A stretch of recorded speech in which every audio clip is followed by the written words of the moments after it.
সিদ্ধ মানে সিদ্ধ শব্দৰ অৰ্থটো আমাৰ যে কয় সিদ্ধ মানে হৈছে কি কাম ক্ৰোধ লোভ মোহ দম্ভ অহংকাৰ ঈৰ্ষা অসূয়া কুচুট কপট এইবিলাক নাইকিয়া থকা জনকে সিদ্ধ বুলি কয় দেই বাপাসকল।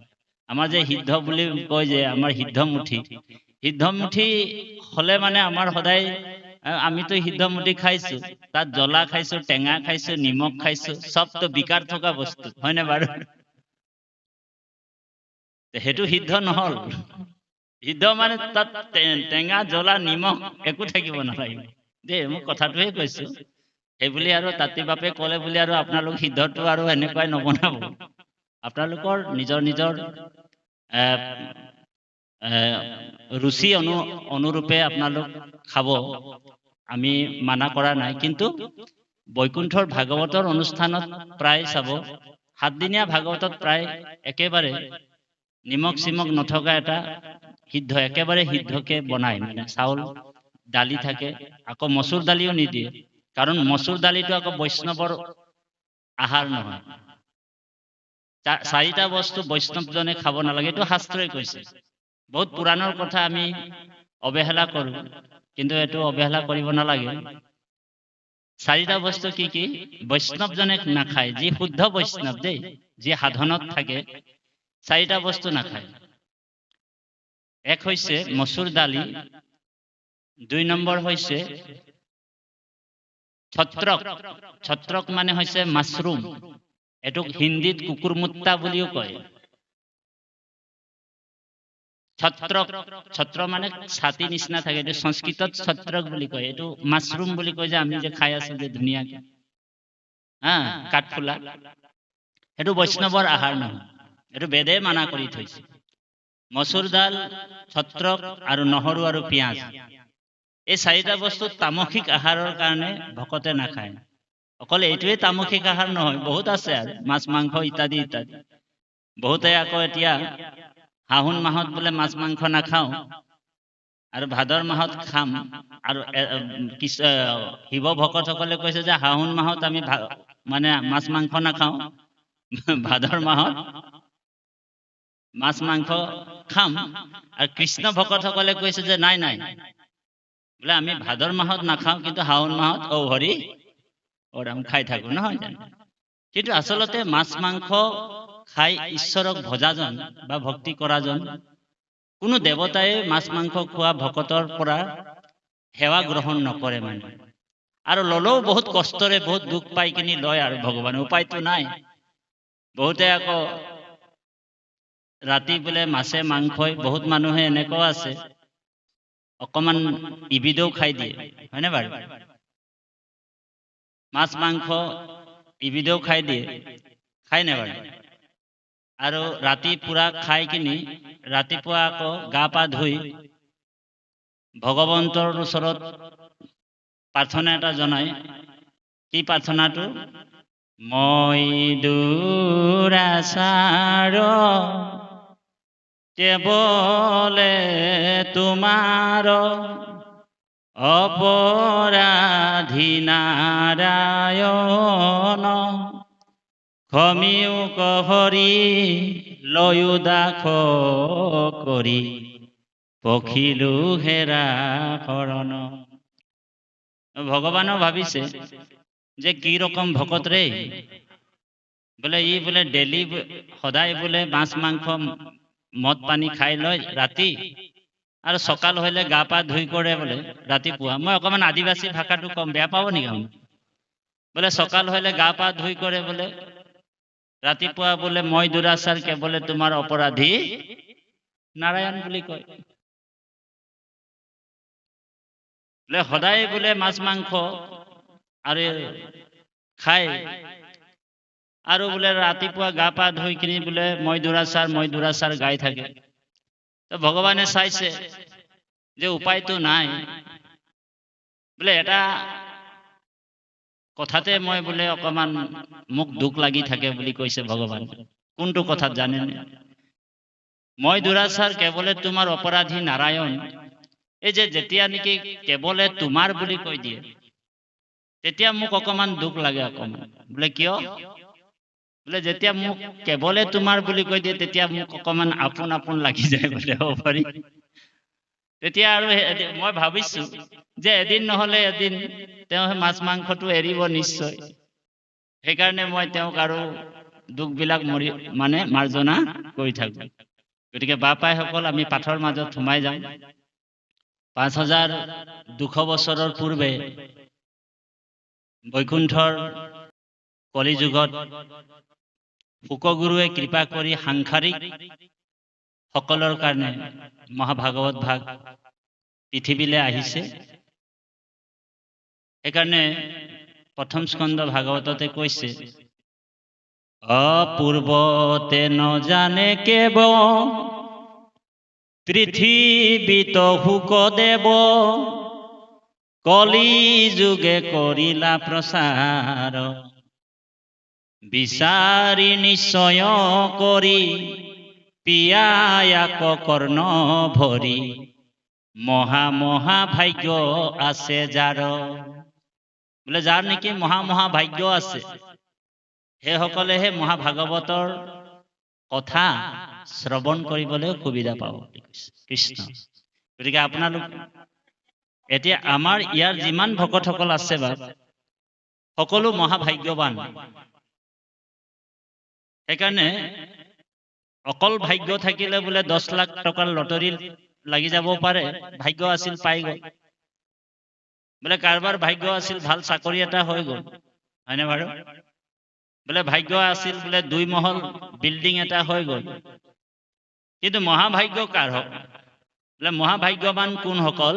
যিসকল হৰি কথা ভগৱন্তৰ কথা অমৃত পান কৰিব পাৰে। সেইকাৰণে কৈছে ভাগৱতত যে যে মহা মহা ভাগ্য আছে যাৰ, আৰু এই মহাভাগ্যৱান ব্যক্তিসকলেহে ঈশ্বৰৰ কথাত কাণ পাতি শুনে বুলি কৈছে। আৰু মহাপুৰুষ জগতগুৰু শ্ৰীমন্ত শংকৰদেৱো 10ম স্কন্ধৰ কৈছে, এই ৰাম শতকোটি জনমৰ এ মহাপাপ ছয়, যিটো মনুষ্যৰ নিৰন্তৰে ভৈলা ক্ষয়, সিজন কৃষ্ণ কথা শুনিবাক পাৰে, পাপীৰ কাণত পাপে হুচি হেন তাৰে। বোলে 100 কোটি জনমৰ মহাপাপ ছয়, যিটো মনুষ্যৰ নিৰন্তৰে ভৈলা ক্ষয়, সিজন কৃষ্ণ কথা শুনিবাক পাৰে। সেইজনেহে কৃষ্ণ কথা শুনিব পাৰে। পাপীৰ কাণত পাপে হুচি হেন তাৰে। বোলে পাপীয়ে কৃষ্ণ কথা শুনিব পাৰিবনে বাপ? নোৱাৰে। বোলে পাপীজনে যদিও আহি যায়, ইয়াত নিমন্ত্ৰণ মৰ্মে আহি গ'ল আৰু আমাৰ বৰা বাপৰ গৃহলে, আমাৰ ছাৰৰ গৃহলে আহি গ'ল ধৰি লওক। তেওঁ নিমন্ত্ৰণ দিছে, বোলে নিমন্ত্ৰণটোৱে ৰক্ষা কৰিবলৈ যাওঁ আৰু উপায় নাই। তেখেতে আহি আসনত বহিব, বহাৰ পিছত অকমান কৃষ্ণ কথা শুনিব। আৰু কৃষ্ণ কথা যেতিয়া কাণত বিন্ধা দি পিন্ধে, তেতিয়া খুচমুচ কৰিব, অকমান ইফালে চাব ইফালে চাব, খুচমুচ কৰিব আৰু লাহেকে ঔ হৰি ওৰাম উঠি গুচি যাব। সেইকাৰণে গুৰুজনাই কীৰ্তনত বৰ সুন্দৰ দৰ্শনত লিখিছে যে জন্মে জন্মে আৰাধিছে যিটো মহাহৰি, তাহাৰ জিভাত নাম আহে হৰ হৰি। জন্মে জন্মান্তৰ যোনে ঈশ্বৰৰ আৰাধনা কৰিছিল, সেইকাৰণে কলিত জন্মিব কৈখানি বুলিও আছে কীৰ্তনত। চাব, আপোনালোকৰ প্ৰাৰ্থনা, আপোনালোকৰ আবেদন আছিল, নিবেদন আছিল ভগৱন্তৰ ওচৰত যে কলিযুগত আমিও জন্ম হম প্ৰভু। বোলে কিন্তু এটা কৃপা কৰিব প্ৰভু। বোলে কি? এই যে সৎ সংগ, ভকতৰ সংগ, এই ভকতৰ সংগটো যাতে তুমি দিবা কলিযুগত গলেও, আৰু সেই কৃপাৰ ফলত। কাৰণ সংস্কৃত শ্লোকত কৈছে যে জন্মান্তৰে ভবেত পুণ্যম তদা ভাগৱত লাভে। বোলে জন্মান্তৰে ভবেত পুণ্যম, তাদা ভাগৱত লভে। জন্মে জন্মান্তৰ যাৰ পুণ্য আছে দেই, এটা জন্মৰ নহয়, বোলে দুটা জন্মৰ নহয়, বোলে জন্মান্তৰ যাৰ পুণ্যৰ ভাগ আছে। সেইকাৰণে কৈছে যে জন্মে জন্মে আৰাধিছে যিটো মহাহৰি, তাহাৰ জিভাত নাম আহে হৰ হৰি। গতিকে আপোনালোক যে এনেই নাম গোৱা নাই, বোলে এইটো কৃষ্ণৰ কৃপা আছে, হৃদয়ত তেওঁ প্ৰকাশ হৈ আছে। আৰু বাপাইসকল, আজি বৈকুণ্ঠ প্ৰয়াণ বৰ কৃষ্ণ ভগৱন্ত পুৰুষ জগতৰ ঈশ্বৰ এই পৃথিৱীত অৱতাৰ হয়। ভগৱন্তৰ অৱতাৰৰ সংখ্যাটো হৈছে ২৪টা, ভাগৱতৰ মতে ২২টা, পুৰাণৰ মতে ২৪টা, গুৰুজনাৰ মতেও ২৪টা, ২৪ অৱতাৰ। কিন্তু ভাগৱতত ২২টা অৱতাৰৰ কথাটো লিখিছে। আৰু কিন্তু ভগৱন্তৰ অৱতাৰ অনন্ত আছে, অনন্তৰ অৱতাৰ, অনন্ত অৱতাৰৰ সীমাই নাই বাপাই। তুমি অৱতাৰ, তুমি বাৰম্বাৰ হোৱা অৱতাৰ, বাৰম্বাৰ কিমান বাৰ হৈছে কোনো হিচাপ নাই। আৰু হৰি কথাও অনন্ত, হৰিও অনন্ত, তেওঁ কিমান আছে কোনো ঠিক নাই। সেইকাৰণে বেদেও কৈছে নমো সমস্ত ভূতানামাদি ভূতায় ভূভৃতে অনেক ৰূপ ৰূপায় প্ৰভু বিষ্ণুয়ে নমো নমঃ। গতিকে ভগৱন্তৰ অৱতাৰৰ সীমা নাই, অনেক ৰূপত ৰূপায়িত হৈ আছে ভগৱান, অনেক ৰূপত। তাৰমানে কীৰ্তনত এটা জাগাত শিৱই পাৰ্বতীক বুজাইছে, হে পাৰ্বতী, দেৱী পাৰ্বতী, ঈশ্বৰৰ ৰূপ, ঈশ্বৰৰ মহিমা, ঈশ্বৰৰ অৱতাৰৰ বিষয়ে শুনা। কি বুলি কলে? এ যত দেখা চৰাচৰ, যত দেখা চৰাচৰ, চৰ আৰু অচৰ, হয় নে বাৰু? যত দেখা চৰাচৰ এ হৰিময়ী নিৰন্তৰ, হৰি বিনে নাহি খে পৃথক, হৰি বিনে নাহি খে পৃথক। যিজন ভকতিহীন, পইণ্ট কৰি যাব কথাবিলাক, যিজন ভকতিহীন হি দেখে হৰিক ভিন্ন, হৰিৰ মায়ায়ে তাক মোহে। সেইকাৰণে আমি এই গোটেই জগতখন হৈছে ভগৱন্তৰে দেই। বিষ্ণু শব্দৰ অৰ্থটো ব্যাপক, বিষ্ণু শব্দৰ অৰ্থ কি? ব্যাপক। সেইকাৰণে কৈছে বিষ্ণু ইদম জগত, গোটেই জগতখন তেওঁৰে হয়। সেইকাৰণে আমি আগত যে পুৰণা ভকতসকলে যে আশীৰ্বাদ দিয়ে, আশীৰ্বাদ দিওঁতে এই তত্ত্বটোকে আনি কিনি আশীৰ্বাদ দিয়ে। বৰ গুড় আশীৰ্বাদ, এইটো বৰ ৰহস্যজনক আশীৰ্বাদ। কি বুলি দিয়ে আশীৰ্বাদ দিওঁতে? এতিয়াও বহুত জাগাত দিয়ে ভকতসকলে, বোলে কি দিয়া পুজিব ৰঙা চৰণে মুৰাৰী, হয়নে বাৰু? এই তিনি ভুৱনে নপাওঁ গুণী বিচাৰি, বোলে এই তিনি ভুৱনত বিচাৰি নাপাওঁ, বোলে চব বস্তুটো আপোনাৰে হয় প্ৰভু, আপোনাক কি দিম, হয়নে বাৰু? কি দিয়া পুজিব ৰঙা চৰণে মুৰাৰী, এই তিনি ভুৱনে নপাওঁ গুণী বিচাৰি। কি দিম, কিবা থম, কিবা বস্তু আছে, সমস্ত আপুনি। গতিকে সমস্ত আপুনিয়ে দেখোন, আপোনাক কি দি সন্তুষ্ট কৰিম? বহুতে ভাবে যে মই বোলে ভাগৱতৰ নামত, বোলে মই বোলে নামঘৰৰ নামত 10,000 টকা দিলো, হয়নে বাৰু? আমাৰ আইসকলে ঢেকীয়াখোৱা নামঘৰত গৈ কিনি বোলে 10 টকা এটা পইচা দিছে, অৰিহণা এটা, আৰু মনে মনে ভগৱানক বিচাৰিছে কেনেবাকে প্ৰভু 10,000 টকা দিবা আৰু অ হৰি। তো ভগৱানও ভাবিছে কি ৰকম মানুহে মোক 10 টকা এটা দিছে আৰু বাৰে বাৰে বোলে 10,000 টকা বিচাৰিছে। বহুতে তেনেকুৱা কৰে, বোলে 100 টকাও এটাও নিদিয়ে, বোলে ঘৰত খুচুৰা কৰি লৈ আনে আইগৰাকীক, হয় না বাৰু? বাপজনক কব বোলে আপোনাৰ ওচৰত খুচুৰা পইচা আছে নেকি? বোলে কিয়? বোলে মই বোলে এইফালে দিয়ে যাম, বোলে ঢেকীয়াখোৱা নামঘৰত সোমাম, 10 টকা এটা দি থৈ যাম। তো ঈশ্বৰক দিওঁতেও ইমান যদি কনজুচ কৰি দিয়া হয়, তেতিয়া ভগৱন্তই ভাবিব যে ইয়াক ময়ে দিছো আৰু মোকেই দিছে বোলে 10 টকা মাত্ৰ, আৰু বিচাৰিছে 10,000 টকা। তথাপিও মোৰ ভকতে হয়, উপায়তো নাই, ইয়াক কিবা এটা যদি দিছে, 10 টকা দিছে, 10 গুণটো কৰিবই লাগিব যেনে তেনে, নহয় জানো প্ৰভু? গতিকে ভগৱানে কৃপা কৰি থাকে, কিন্তু আচলতে ভগৱন্তক দিব পৰা বস্তু আমাৰ ওচৰত একো নাই। কাৰণ ভগৱন্তই অন্তৰ্যামী, ৰাম অন্তৰ্যামী সবকা স্বামী হয়, তেওঁ হৃদয়ত আমাৰ আছে আৰু একো নিবিচাৰিলেও তেওঁ আপোনালোকক দিব।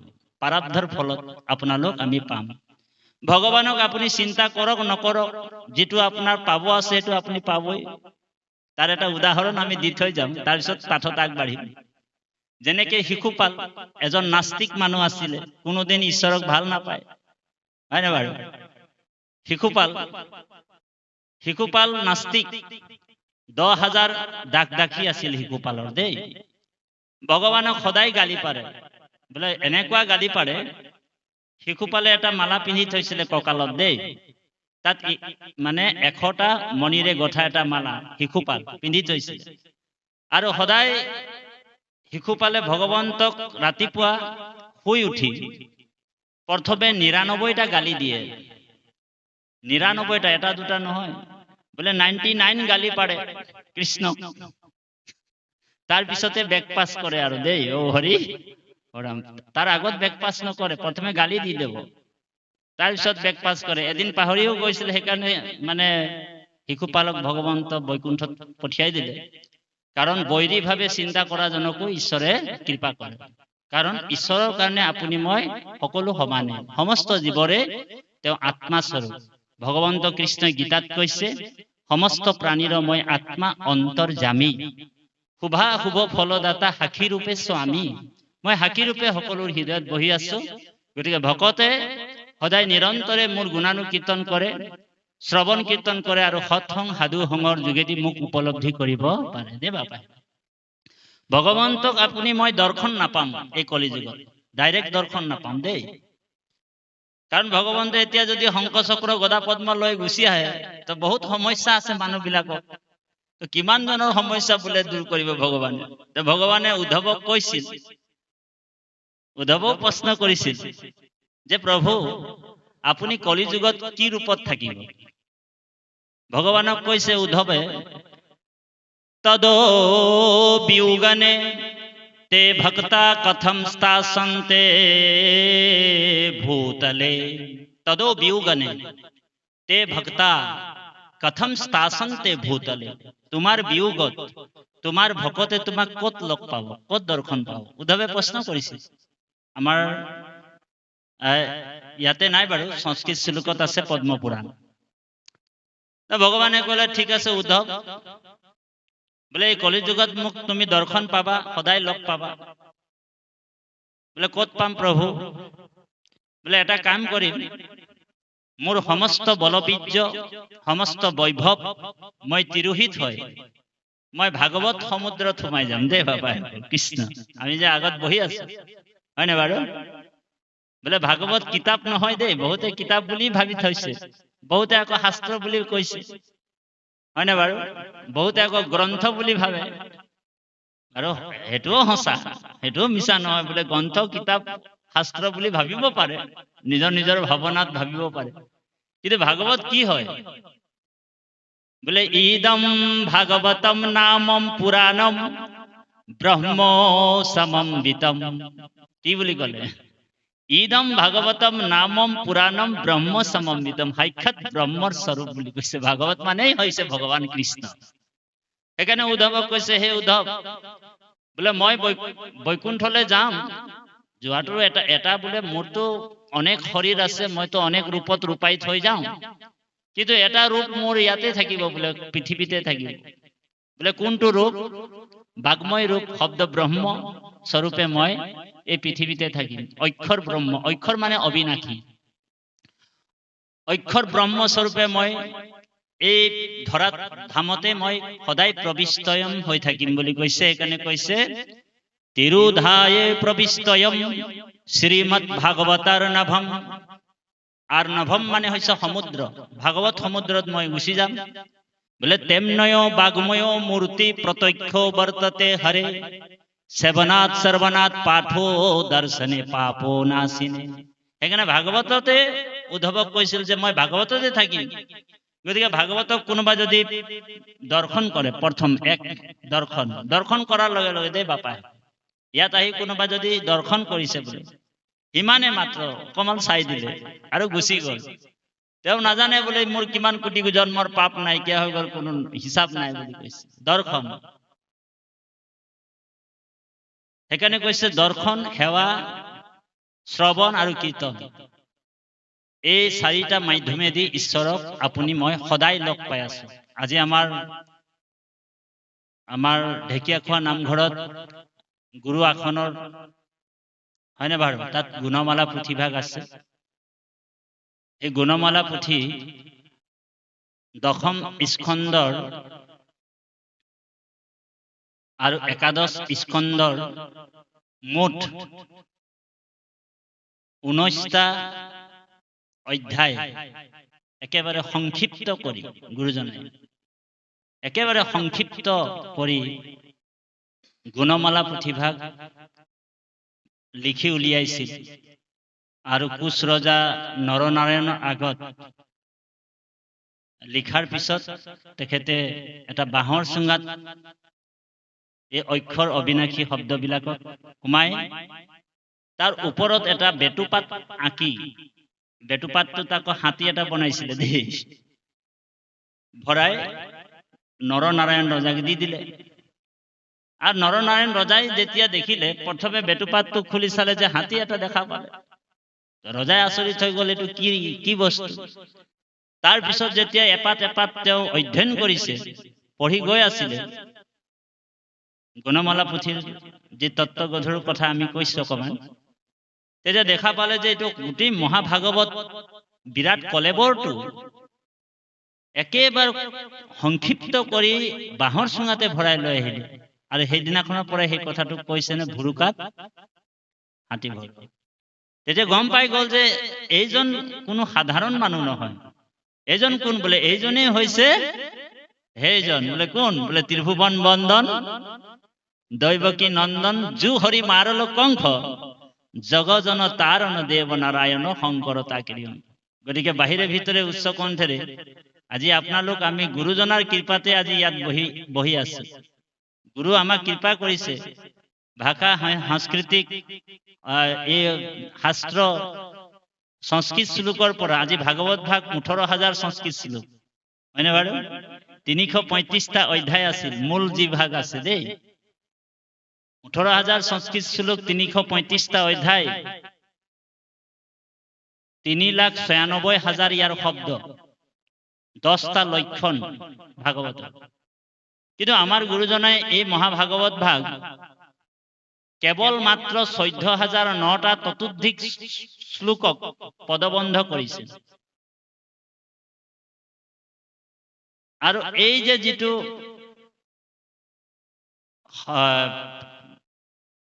মহাভাগৱতৰ এই শ্লোকটো 18,000 সংস্কৃতৰ পৰা যে 14,009টা ততোধিক শ্লোক লিখি পদবন্ধ কৰিছে, কদবাত ইতি উবাস বিলাক জইন হৈ গলে মানে অকমান বাঢ়ি যাব কলেবৰ, হয়নে বাৰু? এতিয়া 12জন অনুগামীক লৈ কিনি গুৰুজনে পদবন্ধ কৰিছে।